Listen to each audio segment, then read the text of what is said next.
Estão felizes?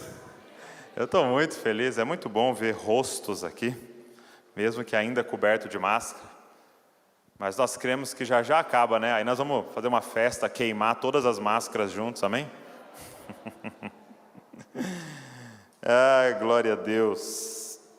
Nós estamos nessa série, no mês de maio, o Deus Homem. E a gente começou na semana passada, falando sobre a humanidade de Cristo. E foi muito bom. Você que não pôde assistir, você que está em casa e não pôde estar na semana passada conectado com a gente, eu te convido a olhar depois lá no canal do YouTube, lá tem lá, para você não perder, porque hoje nós vamos falar sobre a divindade de Jesus. Nós falamos sobre a humanidade e nós vamos falar sobre a divindade. Nós estamos falando para você quem é Jesus. E Jesus é 100% homem e 100% Deus. Então nós falamos do 100% homem na semana passada e nós vamos falar do 100% Deus. E é interessante que, se você ler Lucas, capítulo de número 7, você não precisa abrir agora, Jesus, ele está na casa de Simão, um religioso, e quando ele está nessa casa, entra uma mulher, que a Bíblia descreve como pecadora, então era uma mulher que não obedecia à lei, não era uma religiosa, e ela entra nessa casa e ela começa a chorar aos pés de Jesus. E ela chora muito aos pés de Jesus, ela começa a derramar um óleo, a ungir os pés de Jesus, e ela começa a enxugar com os cabelos os pés de Jesus, ali prostrado aos pés dele. Simão pensa assim, se ele soubesse que essa mulher é uma pecadora, e ele fosse um homem de Deus realmente, um profeta, ele não ia nem deixar ela tocar nele. E aí Jesus conta uma parábola dizendo, quem mais foi perdoado, mais ama. E aí Jesus termina falando assim, mulher, vá, os seus pecados foram perdoados. E quando ele diz isso, seus pecados foram perdoados, Lucas 7,49 diz assim, os que estavam com ele à mesa começaram a dizer entre si, quem é este que até perdoa pecados? Diga comigo assim, quem é este? Em Mateus 8, ele está num barco, e ele está na parte de baixo do barco, a Bíblia diz que ele está dormindo, e de repente começa uma tempestade terrível, e o barco começa a ser levado pelas ondas, e os discípulos entram em desespero, achando que iriam morrer, até que eles vão e acordam Jesus e falam, mestre, não te importas que a gente pereça?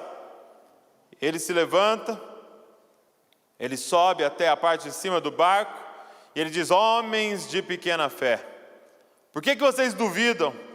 E aí ele fala ao vento, fala às ondas, e o mar se acalma. E Mateus 8,27 diz assim, e aqueles homens ficaram admirados, dizendo, quem é este, que até os ventos e o mar lhe obedecem? Diga comigo, quem é este?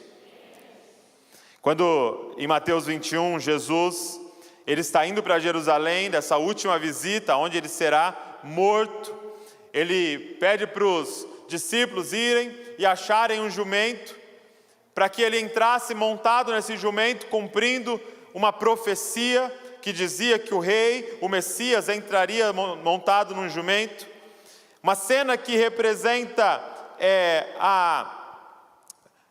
o reinado de Jesus, ele como rei majestoso, mas ao mesmo tempo representa a humildade de Jesus vindo montado num jumento, e ele entra montado no jumento e de repente começam a colocar suas capas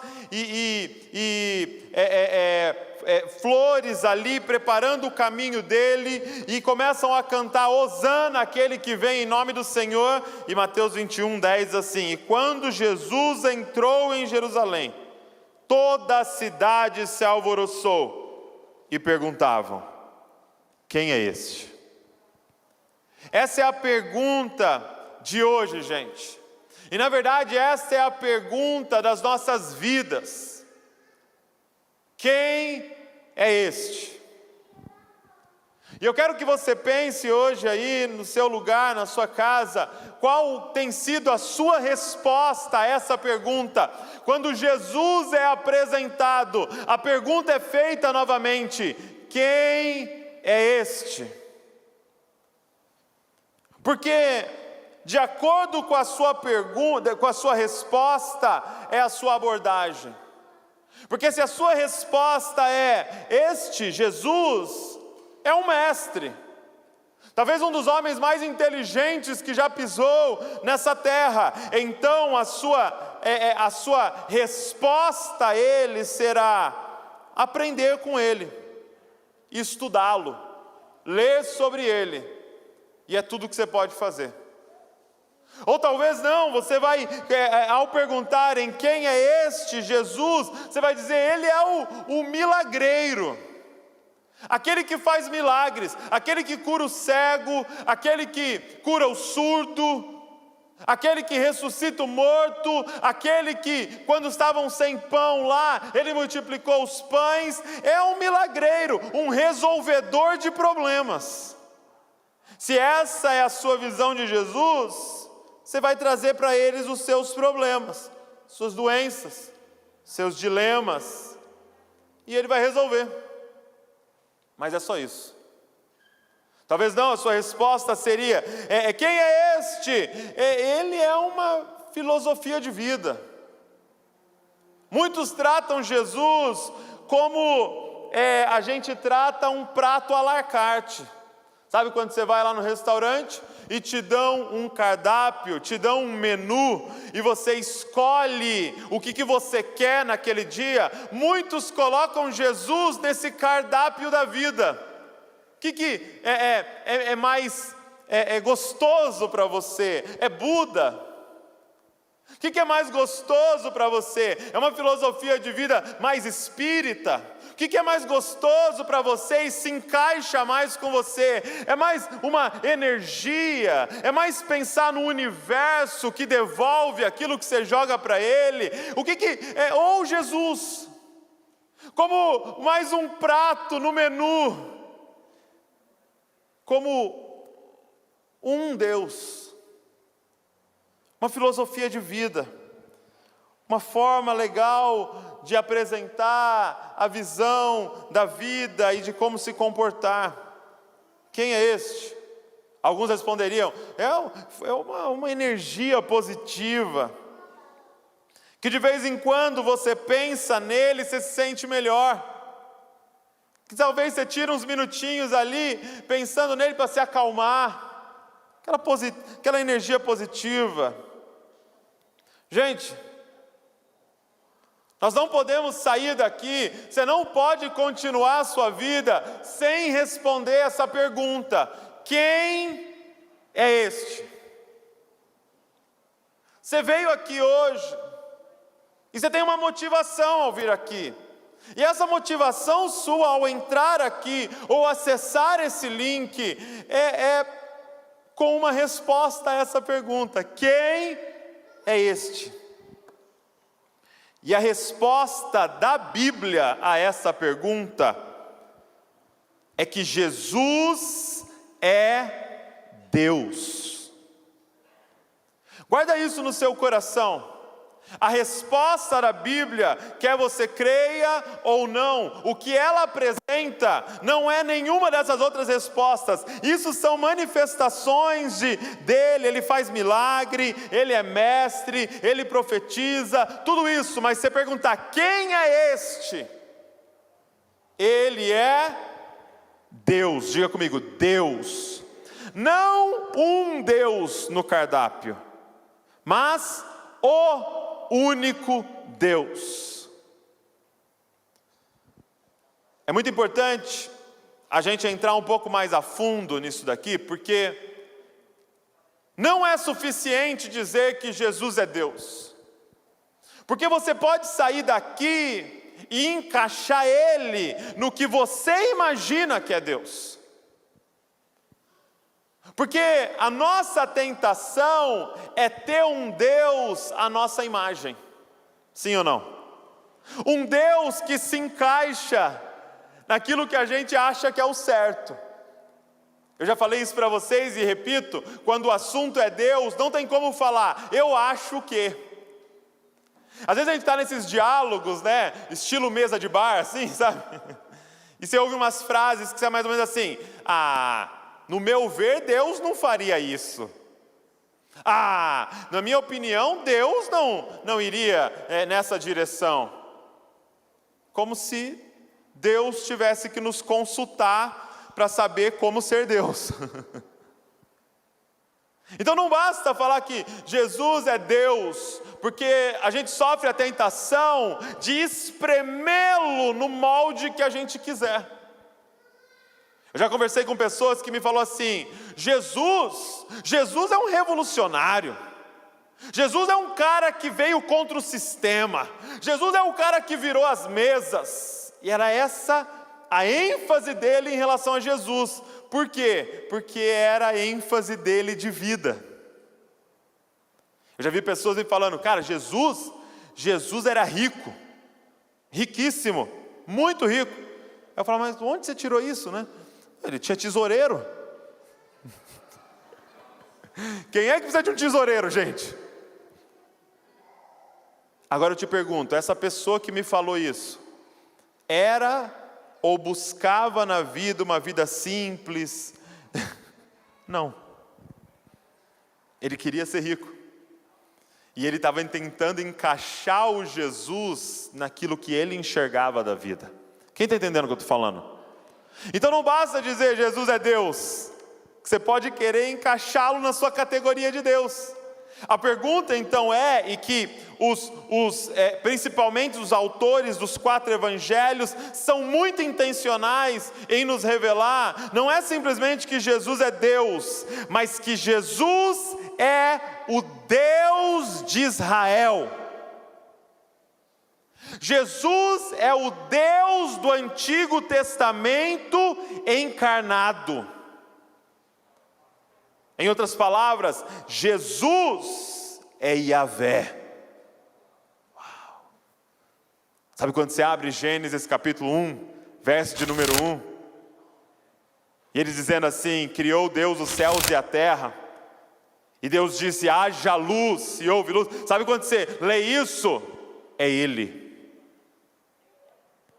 É Ele que estava lá criando todas as coisas. Olha esse diálogo que maravilhoso. Abre comigo agora aí, João capítulo de número 8. João capítulo de número 8.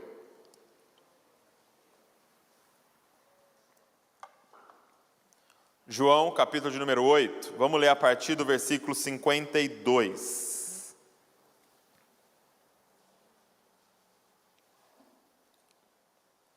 E Jesus está num diálogo ali caloroso. Num diálogo ali com os religiosos, né? E aí eles dizem assim, olha, então, João 8, 52. Então os judeus disseram, agora estamos certos de que você tem demônio. Abraão morreu, e também os profetas, e você diz, se alguém guardar a minha palavra, não provará a morte eternamente?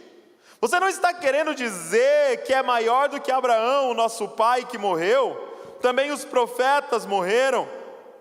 Quem você pensa que é? Pergunta boa, hein? Quem você pensa que é? 54, Jesus respondeu, se eu glorifico a mim mesmo, a minha glória não é nada. Quem me glorifica é meu Pai, a qual vocês dizem que é o Deus de vocês.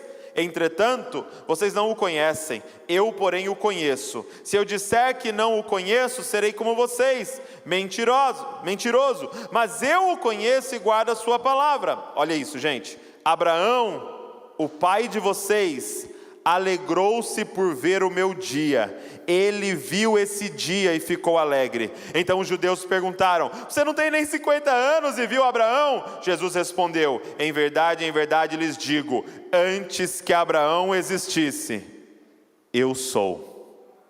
Meu irmão.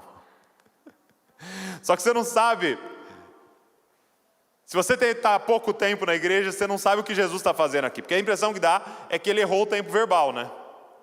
Porque antes que Abraão existisse, passado, eu sou. Por que ele usa essa expressão, eu sou? Ah, meu irmão, ele está diante de um grupo de judeus, ele está diante de um grupo de religiosos, e ele faz uma referência a Êxodo, capítulo de número 3. Quando Deus aparece para Moisés na sarça ardente e fala: Moisés, vai libertar o meu povo. Vai libertar eles lá no Egito, e eles agora vão se transformar na nação de Israel no deserto. Vou levar eles para a terra prometida. E aí Moisés faz uma pergunta maravilhosa, fala: ok, eu vou, depois de muita briga ali, eu vou, mas eles vão me perguntar, quem te enviou? E aí ele faz a pergunta pela primeira vez na Bíblia: qual o seu nome? E o que Deus responde para Moisés? Diga para eles que eu sou, te enviou. O que Jesus está falando aqui para esses homens é: antes que Abraão existisse, eu sou. O que Jesus está falando para esses homens é: vocês estão tentando ganhar uma discussão com Yahvé, encarnado diante de vocês. O que eu quero dizer para vocês é que não é simplesmente Jesus é Deus. Jesus é o Deus das Escrituras encarnado diante de nós. Por exemplo, nesse texto que eu citei para vocês, de Mateus 8:27, que ele se levanta, ele acalma o mar, ele para o vento, e eles dizem, e aqueles homens ficam admirados, dizendo: quem é este que até o vento e o mar lhes obedecem? Mateus está sendo extremamente intencional nesse texto. Gente, Jesus fez muitas e muitas coisas. Por que Mateus decidiu escrever esse episódio? Porque ele estava tentando dizer para mim e para você: Jesus é o Deus de Israel entre nós. Olha o que está escrito em Salmos, capítulo 65, verso 7, falando sobre Yahvé: tu acalmas o rugido dos mares, o ruído das suas ondas e o tumulto dos povos. Olha o que está escrito em Salmos 89, verso 9, sobre Yahvé: dominas a fúria do mar, quando as suas ondas se levantam, tu as acalmas. O que Mateus estava tentando informar é: meu irmão, Deus estava dormindo no nosso barco. Deus estava andando entre nós. Você consegue imaginar isso? Yahvé, aquele que disse haja luz, aquele que criou cada estrela, cada planeta, aquele que abriu o mar, aquele que parou o sol, aquele que enviou o dilúvio, aquele que enviou o maná, andando entre nós. Jesus é Deus. Por exemplo, os atributos de Deus revelados ali no próprio Jesus: onipotência. Mateus 8:26, que a gente viu, ele acalma a tempestade. Então, ou seja, ele tem poder sobre a força da natureza. Em Mateus 14:19, ele multiplica pães. Havia 5 pães e 2 peixes, mais 5.000 homens, fora mulheres e crianças, se alimentam, sobra 12 cestos. Ou seja, ele materializou coisas. Ele fez aparecer coisas. Quem pode fazer isso senão Deus? Em João, capítulo número 2, ele transforma a água em vinho. Nós vemos a eternidade de Jesus nesse próprio texto que a gente leu, que ele diz que antes de Abraão existir, eu sou. Ele está falando sobre a eternidade dele, que ele existe desde toda a eternidade. Se a gente olhar Apocalipse, capítulo número 22, 13, ele diz: eu sou o alfa e o ômega, o princípio e o fim. Antes de tudo existir, o que havia? Ele. A gente pode ver o atributo da onisciência. Jesus sabia o pensamento das pessoas. Você vê isso em Marcos 2:8. Ele sabia o que as pessoas, ele sabia quem acreditava, cria nele, e quem iria trair ele, João 6,64. Ele conhecia a fé e a incredulidade das pessoas, João 2,25. A gente vê a onipresença quando ele relata, quando ele declara: aonde estiverem reunidos 2 ou 3 em meu nome, ali eu estarei no meio deles. Ou, assim como ele termina, Mateus 28:20, que a gente cita todos os dias aqui: e eis que estarei convosco todos os dias, até o fim dos tempos. Ou seja, ele está aqui, amém?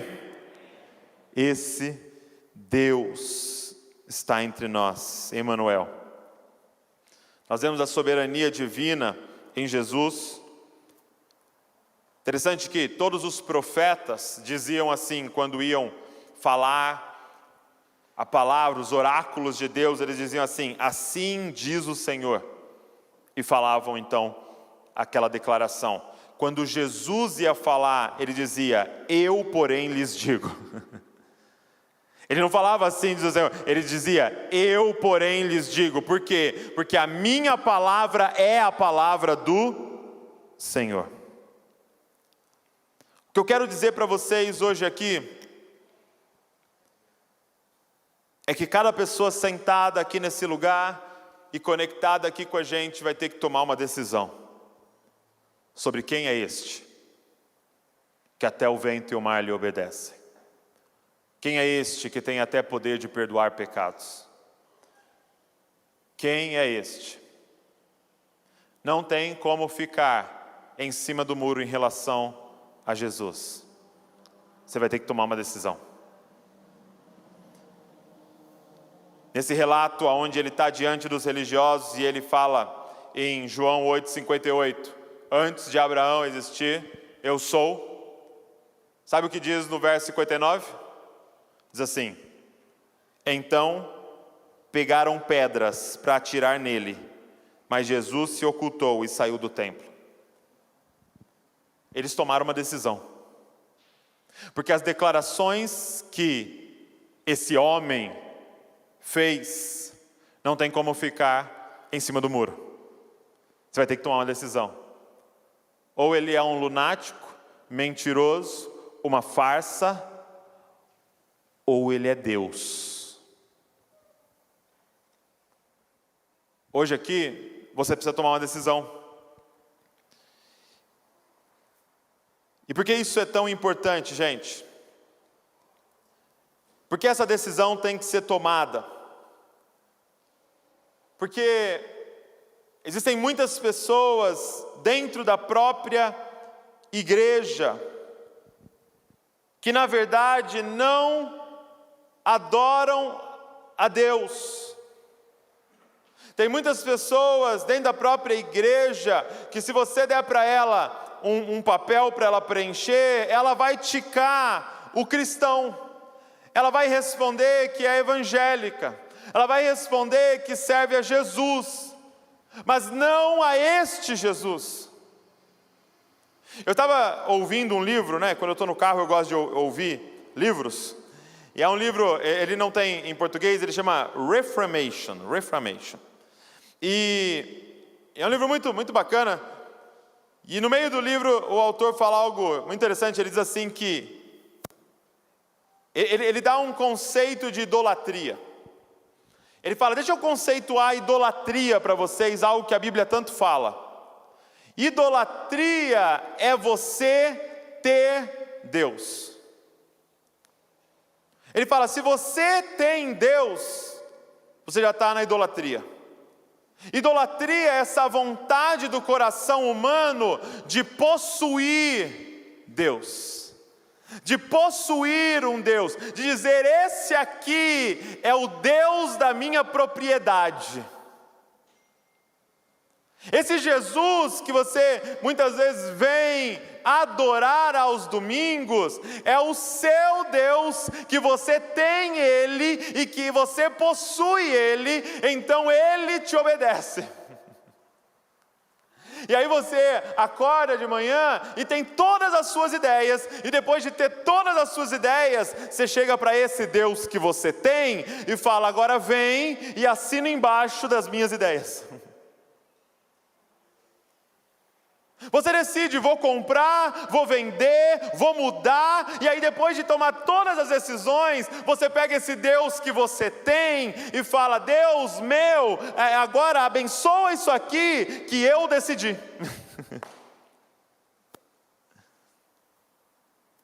E aí depois que Ele não abençoa aquilo que você decidiu, você fala: Deus falhou comigo. Não, o ídolo que você adora falhou com você. Não Deus, porque o que é Deus é aquilo que não tem como eu e você ter. Deus é aquele que nos tem. Eu não possuo Deus, Deus me possui, eu sou dele. Ele é o Deus do Antigo Testamento que diz: este aqui é o meu povo, e eles vivem a minha vontade, e eles vão na direção que eu quero. A decisão que você precisa tomar hoje aqui é se você vai continuar tratando Jesus como um ídolo seu, ou você vai entender que Ele é Deus e é o seu dono. E você vai olhar para Ele a partir de hoje e falar: seja feita então a tua vontade. E você vai acordar e falar: eis-me aqui completamente submisso àquilo que o Senhor quer fazer. Gente, por que é tão importante para nós, por que é tão importante para a igreja entender que Jesus é Deus? Primeiro, porque as suas palavras não são sugestões para uma vida melhor, as suas palavras são mandamentos para a nossa vida. Porque quando Ele disse perdoa, Ele não estava dando uma sugestão para você: olha, posso dar uma diquinha para você? Posso te dar uma dica? Perdoa, vai ser mais gostosinho para a sua vida. Não, é um mandamento, era Deus falando. Quando Ele disse, dá outra face, quando te baterem de um lado, dá outra face, não era uma sugestão para a sua vida. Quando Ele disse, ama o teu inimigo e ora por quem te persegue, não era uma sugestão para a nossa vida, não era uma filosofia de vida, não é mais uma forma no cardápio da vida de se viver, não, era Deus falando. Quando Ele disse, não acumulem tesouros na terra, mas acumulem tesouros do céu, não era uma sugestão que Ele estava dando. Você vai ter que encarar a palavra dEle, cada frase que Ele disse, tudo que Ele fez, como mandamentos de Deus. Por que é tão importante entender que Jesus é Deus? Porque Ele é a revelação perfeita de quem Deus é. Deixa eu te falar uma coisa aqui. Tudo que você pensa sobre Deus, que você não vê em Jesus, você pensa errado sobre Deus. De novo, tudo que você pensa sobre Deus e você não consegue enxergar em Jesus, você está entendendo errado quem Deus é, porque Ele é a revelação exata de quem é Deus. Terceiro, somente um Deus infinito poderia levar sobre si todos os pecados e pagar o preço por nós. Se Jesus é um profeta, se Jesus foi um mestre, se Jesus foi um homem histórico muito inteligente, Ele não teria como pagar pelos nossos pecados, porque seria apenas mais um homem. Mas se Jesus é Deus, Ele tem valor suficiente para levar sobre si todos os nossos pecados e todas as nossas iniquidades. O castigo que nos traz a paz estava sobre Ele, e pelas suas feridas nós fomos sarados, porque Ele é Deus.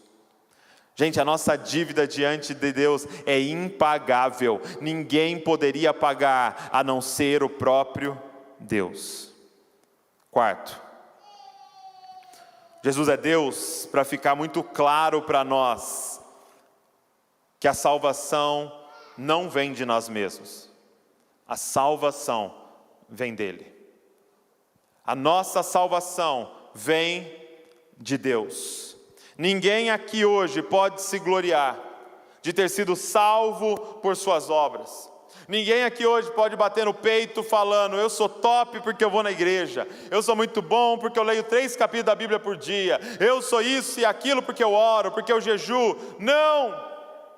Foi Ele que teve que descer e vir atrás de nós para nos salvar. A salvação é única e exclusivamente através do sacrifício de Jesus naquela cruz. Nós dependemos completamente dEle para ser salvo. A Bíblia diz que nós estávamos mortos em nossos pecados e delitos. Eu te pergunto, morto consegue buscar a Deus? Não. Se você foi despertado, se há uma vontade dentro de você de buscar a Deus, é porque Ele já te tocou com vida. É porque o Espírito Santo já despertou você. É porque uma escama dos seus olhos já caiu. Porque aqueles que estão mortos, eles ignoram a Deus e continuam vivendo as suas vidas de acordo com a sua própria vontade. Então, Jesus é Deus. E que fique muito claro que a salvação vem dEle e somente dEle.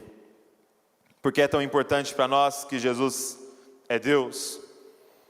É porque somente alguém plenamente Deus poderia ser o único mediador entre Deus e o homem.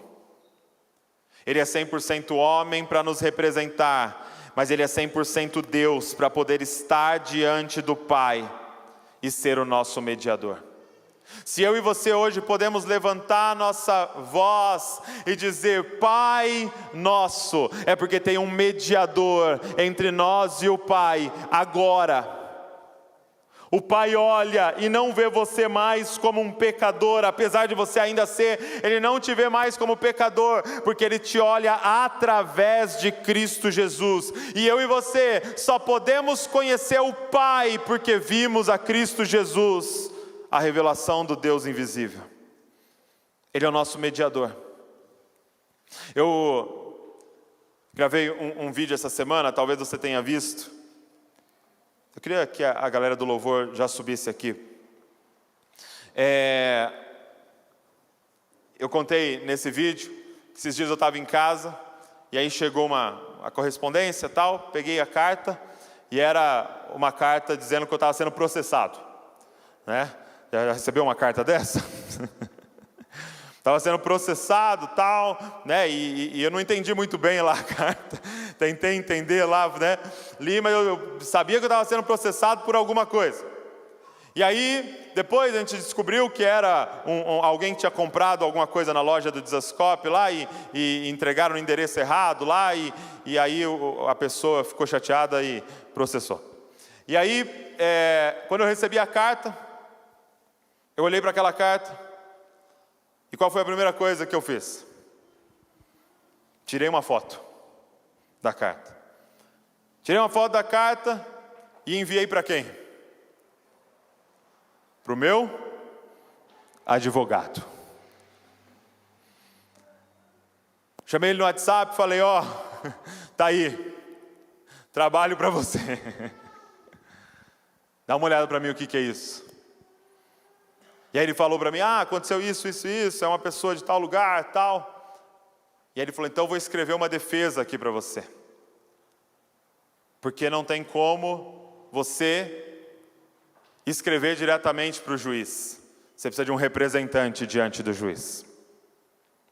E é interessante que quando eu recebi essa carta, foi exatamente na mesma semana que eu estava lendo um livro, Manso e Humilde, e o capítulo que eu estava lendo era que Jesus é o nosso advogado. Falei, poxa, Jesus, precisa usar uma ilustração tão cara assim, né? 1 João diz assim, meus filhinhos, escrevo-lhes estas coisas para que vocês não pequem. Mas se alguém pecar, temos advogado junto ao Pai, Jesus Cristo, o justo. Gente, entenda uma coisa.